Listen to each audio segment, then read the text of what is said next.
अस्सलाम वालेकुम दोस्तों। फिरौन के वालिदैन कौन थे और फिरौन की पैदाइश उस जोड़े के घर कैसे हुई? फिरौन के खंजर का लोहा खला से कैसे आया? वो इंकिशाफात जो शायद पहले आपको मालूम ना हो। कदीम मिस्र के फिरौन तोतन खामन को आमतौर पर एक तिलिस्माती बादशाह के रूप में पेश किया जाता है और मिस्री देवमालाओं और तारीखी तज़किरों में भी इसे बहुत से हैबत और जलाल वाला फिरौन जाहिर किया जाता है। लेकिन एक तवील साइंसी तहकीक के बाद अब उसकी असलियत दुनिया के सामने आ गई है। माहरीन आसार कदीमा, तारीख दानों, साइंसदानों और इल्म बशरहात माहिरीन ने मिलकर एक तवील तहकीक की। उन्होंने मिस्री शहर गेज़ा में फिरौन के मकबरों के शहर में मौजूद तोमन खामन के ढांचे और बाकियात पर जदीद टेक्नोलॉजी की मदद से तहकीक की और ताकतवर कंप्यूटरों से बनाए गए 2000 जिस्मानी नकूश की मदद से उसके जिस्म और खदोखाल की तस्वीर तैयार कर ली। हकायक से पर्दा उठा तो मालूम हुआ कि यह फिरौन कदरे जनाना जिस्म का मालिक था। उसका बायां पांव टेढ़ा था और बीमारी और कमजोरी की वजह से वो छड़ी के सहारे चलता था। तोतन खामन के वालिद अखनातून और वालिदा के डीएनए नमूनों के तज्जिए से यह भी मालूम हुआ कि इसके वालिदैन आपस में भाई बहन थे और उनके शर्मनाक ताल्लुक से इसकी पैदाइश हुई। माहिरीन का कहना है कि इस फिरौन की जिस्मानी खामियों, कमजोरियों की वजह भी यही थी कि उसके वालिदैन में भाई बहन का रिश्ता था। तोतन खामन फिरौन आज से तकरीबन 3500 साल कबल मिस्र का हुक्मरान था। मकबरा फिरौन की रानी का है जिनका नाम खनत कावस सोम है। आसार कदीमा के माहिरीन ने मिस्र में लगभग 4000 साल पुरानी कब्र दरियाफ्त की है। चेक आसार कदीमा की टीम के मुताबिक ये कब्र फिरौन की शाही गिराने की एक ऐसी रानी की है जो मकबरे की दरियाफ्त से पहले तारीख में नामालूम थी।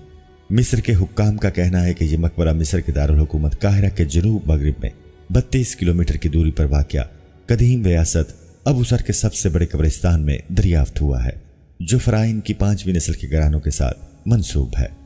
अबूसर कदीम मिस्र का दारुल हुकूमत मेमीफस का पुराना शाही कब्रिस्तान था।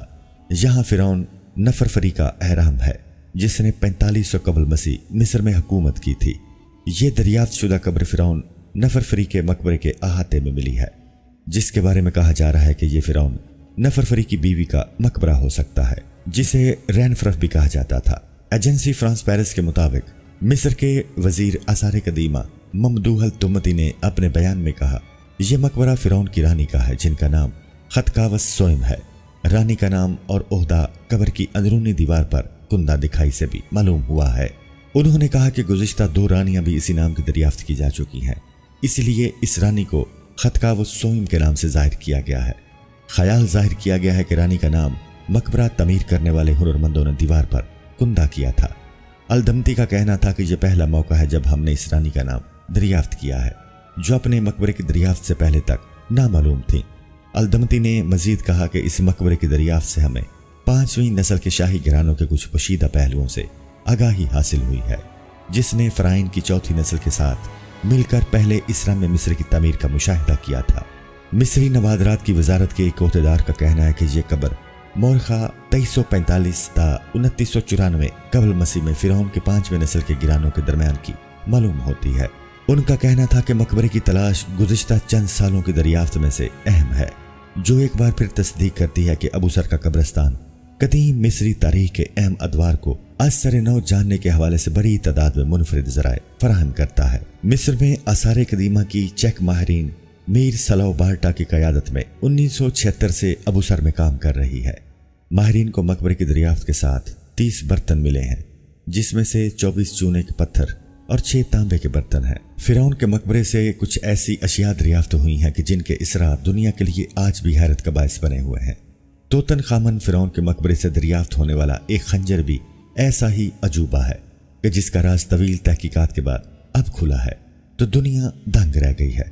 अखबार दी गार्डियन की रिपोर्ट के मुताबिक तोतन खामन फिरौन के मकबरे से 1925 ईस्वी में माहिर आसार कदीमा हार्वर्ड कार्टर ने 2 खंजर दरियाफ्त किए थे जिनमें से एक का ब्लेड सोने का और दूसरे का ब्लेड लोहे का बना हुआ था। लोहे के ब्लेड वाले खंजर का दस्ता सोने का है जिसके ऊपर नक्शो निगार और बेड़िए की तस्वीर बनी है। तहकीकार तकरीबन 1 सदी से इस मखमसे में मुब्तला थे कि आज से 3500 साल कबल मिस्र में लोहे को ढालने की सनत मौजूद नहीं थी, तो फिर इस खंजर का ब्लेड तैयार करने के लिए लोहा कहां से आया? माहिरीन जानते हैं कि तांबे, कांसी और सोने जैसी धातुओं से अशिया बनाने का अमल हजारों साल से जारी है, लेकिन लोहे से हथियारों اور دیگر اشیاء کی تیاری بہت بعد کے دور میں شروع ہوئی۔ حال ہی میں اطالوی اور مصری سائنسدانوں کی ایک مشترکہ تحقیق میں پہلی بار یہ انکشاف ہوا ہے کہ فرعون کے خنجر میں لگا لوہا اس دنیا کا نہیں بلکہ خلا سے آیا تھا۔ سائنسدانوں کا کہنا ہے کہ عام لوہے کے برعکس اس میں نقل نامی دھات کی مقدار بہت زیادہ ہے، جو ظاہر کرتی ہے کہ یہ شہاب ثاقب کی صورت میں خلا سے زمین پر گرا۔ اس نظریے کی تصدیق کے لیے بحیرہ احمر کے ساحل پر 2000 کلومیٹر کے علاقے میں تلاش کا عمل شروع کیا گیا تو شہاب ثاقب کے کچھ مزید ٹکڑے دریافت ہوئے جن میں نقل دھات کی مقدار وہی تھی جو فرعون کے خنجر میں استعمال ہونے والے لوہے میں تھی۔